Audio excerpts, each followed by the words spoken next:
Isang araw, tumakas siya mula sa kanyang pamilya, mula sa kanyang mga kaibigan, mula sa mga pirasong naiwang sirang dulot ng mapait na paghihiwalay ng kanyang mga magulang. Tumigil siya sa pagpasok sa paaralan, hindi pinansin ang bawat pagkakataon na ayusin ang kanyang kinabukasan. Ang nais lang niya ay makatakas. Naglakbay siya ng malayo, hinayaang ilibing ng distansya ang kanyang dinadalang pagkakasala. Pagod at hungkag, nag-check-in siya sa isang maliit at madilim na motel para sa isang linggong pananatili. Manipis ang mga dingding, masyadong tahimik ang mga pasilyo, at parang mabigat ang hangin na parang matagal nang naghihintay ang lugar na iyon para sa isang katulad niya. Sa gabi, narinig niya ang mga yabag sa compensation kanyang pinto, mabagal at maingat, na para bang may nakakaalam na hindi siya makikita o hahanapin, na siya'y nag-iisa at marupok. Habang lumilipas ang mga araw, binisita siya ng kanyang pamilya at mga kaibigan isa-isa. Bawat isa ay may dalang tahimik na pag-asa. Nauna ang kanyang kapatid na babae, umupo sa tabi niya at hinawakan ang kanyang kamay, gaya ng dati nilang ginagawa noong bata pa sila. Kinabukasan, dumating ang kanyang ina, may malambot at nag-aalalang mga mata.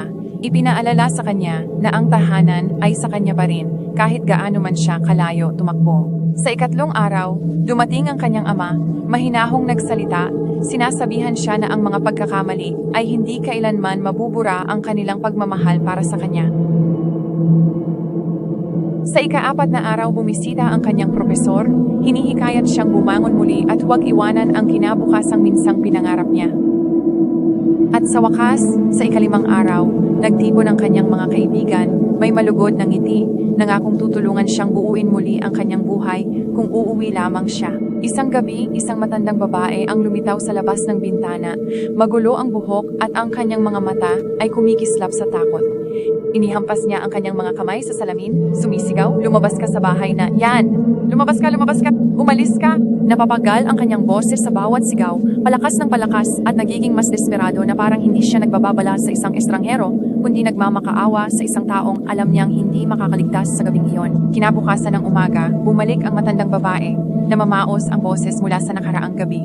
Tumayo siya sa parehong lugar, sumisigaw mulit-muli, nagmamakaawa sa babae na lisanin ang lugar na iyon habang may oras pa. Ngunit sa loob ng bahay wala siyang narinig. Ang kanyang ulo ay mabigat dahil sa matinding hangover mula sa pag-inom noong nakaraang gabi.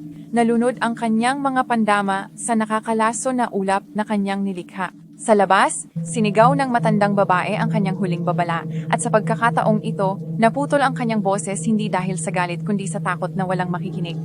Sa hapon, lumitaw ang isang lalaki, tahimik, maputla, at nakakatakot na hindi kumikilos. May mali sa kanyang kilos, may kakaiba sa paraan ng kanyang mga mata na hindi kumukurap. Tumayo siya malapit sa bintana, pinagmamasdan siya na may baluktot ng ngiti. Ang kanyang mga daliri ay sumusunod sa salamin na para bang iniisip kung ano ang pakiramdam ng mabasag ito. Sa wakas, nagawa ng lalaki na makapasok sa bahay. Lumusot siya sa di nakalak na likurang pintuan tulad ng anino na may tibok ng puso. Ito ang parehong lalaki na pumatay sa matandang babae. Ang isa na sumisigaw ng babala sa bintana. Walang tigil siyang nagbubulong sa kanyang sarili, bumulong ng mga pira-pirasong pangungusap na siya lamang ang nakakaintindi.